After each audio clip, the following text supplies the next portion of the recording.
প্রিয় চাকরি প্রত্যাশী বন্ধুরা কেমন আছেন? আশা করি এই মুহূর্তে আপনারা সবাই ভালো আছেন। দর্পণ স্কুলের এই পর্বে মুক্তিযুদ্ধ ও স্বাধীনতা থেকে বেশ কিছু কমন উপযোগী প্রশ্ন নিয়ে এবারের পর্বটি সাজিয়েছি। আশা করি প্রথম থেকে শেষ পর্যন্ত সাথেই থাকবেন। এই পর্বের প্রথম প্রশ্নটি রয়েছে, বাংলাদেশকে প্রথম কোন দেশ স্বীকৃতি দেয়? উত্তর ভুটান। ২ নম্বর প্রশ্নটি রয়েছে, বাংলাদেশকে স্বীকৃতি দানকারী দ্বিতীয় দেশ কোনটি? উত্তর ভারত। সৌদি আরব কবে বাংলাদেশকে স্বীকৃতি দেয়? ১৬ই আগস্ট ১৯৭৫ সালে। ৪ নম্বরের প্রশ্নটি রয়েছে, আরব দেশগুলোর মধ্যে বাংলাদেশকে স্বীকৃতি দানকারী প্রথম দেশ ইরাক। বাংলাদেশকে স্বীকৃতি প্রদানকারী প্রথম আফ্রিকান দেশ সুদান। বাংলাদেশকে কবে জাতিসংঘের সাধারণ পরিষদের সভাপতি নির্বাচিত হয়? ১৯৮৬ সালে। বাংলাদেশকে জাতিসংঘের সাধারণ পরিষদের কততম অধিবেশনের সভাপতি নির্বাচিত করা হয়? উত্তর ৪১তম অধিবেশনে। জাতিসংঘ সাধারণ পরিষদের প্রথম বাংলাদেশি সভাপতি ছিলেন হুমায়ুন রশিদ চৌধুরী। বাংলাদেশ কমনওয়েলথের কততম সদস্য? উত্তর ৩২তম। বাংলাদেশের কমনওয়েলথে যোগদানের প্রতিবাদে কোন দেশ কমনওয়েলথ ত্যাগ করেছিল? উত্তর পাকিস্তান। কবে বাংলাদেশ নিরাপত্তা পরিষদের সভাপতির দায়িত্ব গ্রহণ করেন? উত্তর ১ মার্চ ২০০০ সাল। ফোবানা কি? আমেরিকায় বসবাসকারী বাংলাদেশিদের একটি বেসরকারি সংস্থান। বাংলাদেশের কোন রাষ্ট্রপ্রধান প্রথম জাতিসংঘে বাংলা ভাষায় বক্তৃতা করেন? শেখ মুজিবুর রহমান। বিশ্বের কোন দেশ সর্বপ্রথম বাংলাদেশের সেনা মেডিকেল টিম সেবা প্রদান করে? উত্তর সিরিয়া ১৯৭৩ সালে। ওআইসি একমাত্র কারিগরি ইনস্টিটিউট কোথায় স্থাপন করা হয়েছে? উত্তর ঢাকায়, Islamic institute of technology. Bangladesh জাতিসংঘের কততম সদস্য? উত্তর ১৩৬তম সদস্য। বাংলাদেশের স্বাধীনতা সংগ্রামের সর্বাধিনায়ক ছিলেন শেখ মুজিবুর রহমান। প্রথম কোথায় বাংলাদেশের পতাকা উত্তোলন করা হয়? ঢাকা বিশ্ববিদ্যালয়ের এক ছাত্র সভায়। প্রথম কবে বাংলাদেশের পতাকা উত্তোলন করা হয়? ২রা মার্চ ১৯৭১ সালে। বাংলাদেশের পতাকাকে প্রথম উত্তোলন করেন? উত্তর আসাম আব্দুর রব। কোথায় এবং কবে স্বাধীনতার ইস্তাহার পাঠ করা হয়? উত্তর ৩রা মার্চ ১৯৭১ সালের পল্টন ময়দানে। চট্টগ্রাম বেতার কেন্দ্র থেকে স্বাধীনতার ঘোষণা পাঠ করা হয় ২৬ মার্চ ১৯৭১ সালে এবং স্বাধীন বাংলা বেতার কেন্দ্র কবে কোথায় স্থাপন করা হয়? উত্তর চট্টগ্রামের কালুরঘাটে ২৬ মার্চ ১৯৭১ সালে। মুক্তিযুদ্ধে প্রথম সশস্ত্র প্রতিরোধ গড়ে তোলেন কারা? East Bengal regiment. ভারত বাংলাদেশ যৌথ বাহিনী কবে হানাদার বাহিনীর বিরুদ্ধে যুদ্ধ শুরু করে? উত্তর ৬ ডিসেম্বর ১৯৭১ সালে। ভারত বাংলাদেশ যৌথ কমান্ডের সেনাধ্যক্ষ ছিলেন জেনারেল জগজিৎ সিং অরোরা। পাকিস্তানের পক্ষে কে আত্মসমর্পণ করেন? উত্তর জেনারেল A.K. নিয়াজি। মুক্তিযুদ্ধের আত্মসমর্পণ দলিল কোথায় স্বাক্ষরিত হয়? রেসকোর্স ময়দানে। General A.K. নিয়াজি কার নিকট আত্মসমর্পণ করেন? জেনারেল জগজিৎ সিং অরোরার নিকটে।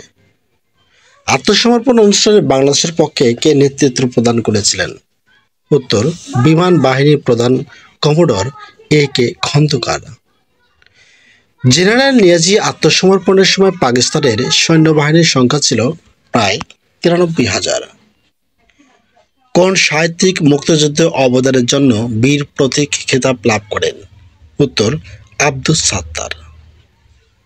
স্বাধীন বাংলা বেতার কেন্দ্রের চরমপত্র নামক কথিকা পাঠ করতেন M.R. আক্তার মুকুল। মুক্তিযুদ্ধে প্রথম সশস্ত্র প্রতিরোধ কবে এবং কোথায় সংঘটিত হয়? উত্তর ১৯ মার্চ ১৯৭১ সালের গাজীপুরে। শেখ মুজিবুর রহমানকে গ্রেফতারি পরোয়ানা করে পশ্চিম পাকিস্তানে নিয়ে যাওয়া হয় কখন? উত্তর 25 মার্চ 1971 সালের মধ্যরাতে। শেখ মুজিবুর রহমান কত তারিখে পাকিস্তানের কারাগার হতে মুক্তি লাভ করেন? উত্তর 8 জানুয়ারি 1972 সালে। এখানে তারিখটি একটু ভুল দেওয়া আছে, উত্তর হবে 8 জানুয়ারি 1972 সালে। এদেশের মাটি চাই মানুষ নয় উক্তিটি করেছিলেন জেনারেল ইয়াহিয়া খান। সর্বপ্রথম কবে বাংলাদেশের স্বাধীন মন্ত্রিসভা গঠিত হয়? 10 এপ্রিল 1971 সালে। বাংলাদেশের প্রথম অস্থায়ী সরকার কবে গঠিত হয়েছিল? 10 এপ্রিল 1971 সালে। বাংলাদেশকে প্রজাতন্ত্র ঘোষণা করা হয়েছিল 17 এপ্রিল 1971 সালে এবং বাংলাদেশের অস্থায়ী সরকার কবে শপথ গ্রহণ করেছিল? উত্তর 17 এপ্রিল 1971 সালে। বাংলাদেশের অস্থায়ী সরকারের সদস্য সংখ্যা ছিল 6 জন, অর্থাৎ মন্ত্রীর সদস্য সংখ্যা ছিল 6 জন। মুজিবনগরের পুরাতন নাম ছিল বৈদ্যনাথ তলার ভবের পাড়া। কে বৈদ্যনাথ তলার ভবের পাড়ার নাম মুজিবনগর রাখেন? বৈদ্যনাথ তলার প্রধানমন্ত্রী তাজউদ্দিন আহমেদ। মুজিবনগর সরকারের অর্থমন্ত্রী ছিলেন এম মুনসুর আলী। মুজিবনগর সরকারের প্রধানমন্ত্রী ছিলেন তাজউদ্দিন আহমেদ। মুজিবনগর সরকারের রাষ্ট্রপতি ছিলেন শেখ মুজিবুর রহমান এবং অস্থায়ী রাষ্ট্রপতি ছিলেন সৈয়দ নজরুল ইসলাম। মুজিবনগরে নতুন সরকার গঠনের ঘোষণাপত্র পাঠ করেন অধ্যাপক ইউসুফ আলী। মুজিবনগরে সরকারকে প্রথম গার্ড অব অনার কে প্রদান করেন? মাহবুব উদ্দিন আহমেদ বীর বিক্রম। জেনারেল ওসমানী কবে বাংলাদেশের সেনাপ্রধান নিযুক্ত হন? 18 এপ্রিল 1971 সালে। বাংলাদেশের অস্থায়ী সরকারের প্রথম বিমান বাহিনী প্রধান ছিলেন ক্যাপ্টেন A.K. খন্দকার এবং প্রথম বাংলাদেশি কূটনীতিক দেশের প্রতি আনুগত্য প্রকাশ করেন প্রথম M Hossain Ali. Simon Dring কে ছিলেন? 1971 সালে ঢাকায় কর্মরত ব্রিটিশ সাংবাদিক, যিনি সর্বপ্রথম পাকিস্তানি বর্বরতার কথা বহির্বিশ্বে প্রকাশ করেন। তিনি পরবর্তীতে 21 টেলিভিশনের পরিচালক হয়েছিলেন। মুক্তিযুদ্ধের সময় কোন বিদেশি মিশনে বাংলাদেশের পতাকা প্রথম উত্তোলন করা হয়? 18 এপ্রিল কলকাতায়।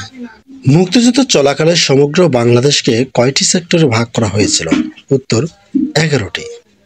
কোন সেক্টরে নিয়মিত কোনো সেক্টর কমান্ডার ছিল না? উত্তর 10 নম্বর সেক্টরে। স্বাধীনতা যুদ্ধে কতজন বীর শ্রেষ্ঠ উপাধি লাভ করে? উত্তর 7 জন। স্বাধীনতা যুদ্ধে কতজন বীর উত্তম খেতাব লাভ করেন? 68 জন। এবং স্বাধীনতা যুদ্ধে কতজন বীর বিক্রম উপাধি লাভ করে? উত্তর 175 জন। স্বাধীনতা যুদ্ধে বিশেষ অবদানের জন্য বীর প্রতীক খেতাব প্রাপ্তির সংখ্যা 426 জন। স্বাধীনতা যুদ্ধে অবদানের জন্য মোট কতজন খেতাব প্রাপ্ত হন? উত্তর 676 জন। কোন বীরশ্রেষ্ঠের মৃতদেহ উদ্ধার করা সম্ভব হয়নি? বীরশ্রেষ্ঠ রুহুল আমিনের। কোন বীরশ্রেষ্ঠের কোনো খেতাবি কবর নেই? উত্তর বীরশ্রেষ্ঠ রুহুল আমিনের। সম্প্রতি কোন বীরশ্রেষ্ঠের কবর পাকিস্তান থেকে দেশে এনে সমাহিত করা হয়েছে? উত্তর বীরশ্রেষ্ঠ মতিউর রহমানের। বীরশ্রেষ্ঠ মতিউর রহমানের কবর কোথায় ছিল? পাকিস্তানের করাচির মাসরুর বিমান ঘাঁটিতে। কোন বীরশ্রেষ্ঠের কবর বাংলাদেশে ছিল না? উত্তর বীরশ্রেষ্ঠ হামিদুর রহমানের। বীরশ্রেষ্ঠ হামিদুর রহমানের কবর কোথায় ছিল? ভারতের আমবাসা এলাকায়। দুইজন খেতাবধারী মহিলা মুক্তিযোদ্ধার নাম হচ্ছেন ক্যাপ্টেন সেতারা বেগম এবং তারামন বেবি। বাংলাদেশের মুক্তিযুদ্ধে একজন ইতালীয় নাগরিক মৃত্যুবরণ করেন, তার নাম ছিল মাদার মারিও ভিরানজি। স্বাধীনতা যুদ্ধে বীর প্রতীক খেতাবপ্রাপ্ত একমাত্র বিদেশি হলেন হোসাইন হোমার ওয়ার্ডার এবং অস্ট্রেলিয়া।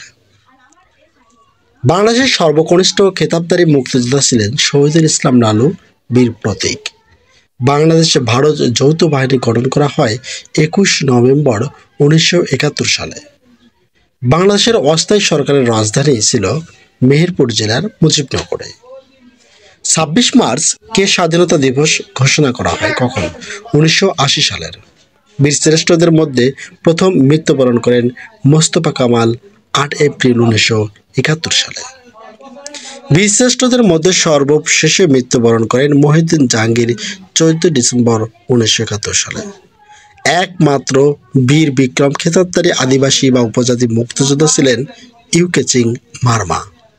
প্রিয় শিক্ষার্থী বন্ধুরা, দর্পণ স্কুলের এই পর্বে আজকের মতো এগুলোই ছিল। পরবর্তী এপিসোড দেখতে নতুন হয়ে থাকলে চ্যানেলটা অবশ্যই সাবস্ক্রাইব করে পাশেই থাকবেন। পরবর্তী এপিসোড দেখার জন্য অগ্রিম আমন্ত্রণ জানিয়ে শেষ করছি। খোদা হাফেজ।